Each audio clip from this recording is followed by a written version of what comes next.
સમાચારો તરફ આગળ વાત કરીએ। દાહોદ મનરેગા કૌભાંડમાં બે વ્યક્તિઓની ધરપકડ કરવામાં આવી। તત્કાલીન એપીઓ ભાવેશ રાઠોડની ધરપકડ કરાઈ। એનજે કન્સ્ટ્રક્શનના પાર્થ બારિયાની ધરપકડ કરાઈ છે। કૌભાંડમાં અત્યાર સુધી 12 વ્યક્તિઓ સામે કાર્યવાહી થઈ છે। પોલીસે 6 ટીમ બનાવી આરોપીઓને ઝડપી પાડ્યા છે।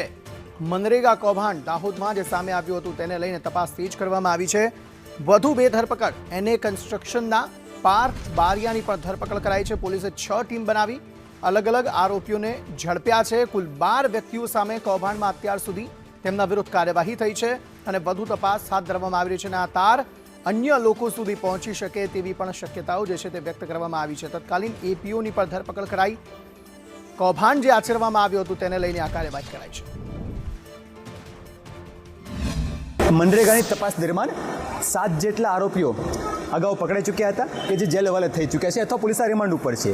आज रोज 4 जेटला अन्य आरोपी जेमां किरण खाबड़ के जे एजेंसीना प्रोपराइटर है, दिलीप चौहान के जे एपीओ तरीके काम करता था, आर के राठवा तत्कालीन टीडीओ था और पार्थ बारिया के जेओ एजेंसीना ओनर तरीके काम करता। आ 4 लोगोने अटक करवामां आवेली छे। आ सिर्फ 5मो एक्यूज है जेमने पुलिस राउंड करवामां आवेलो छे। हाल में टीम ऑन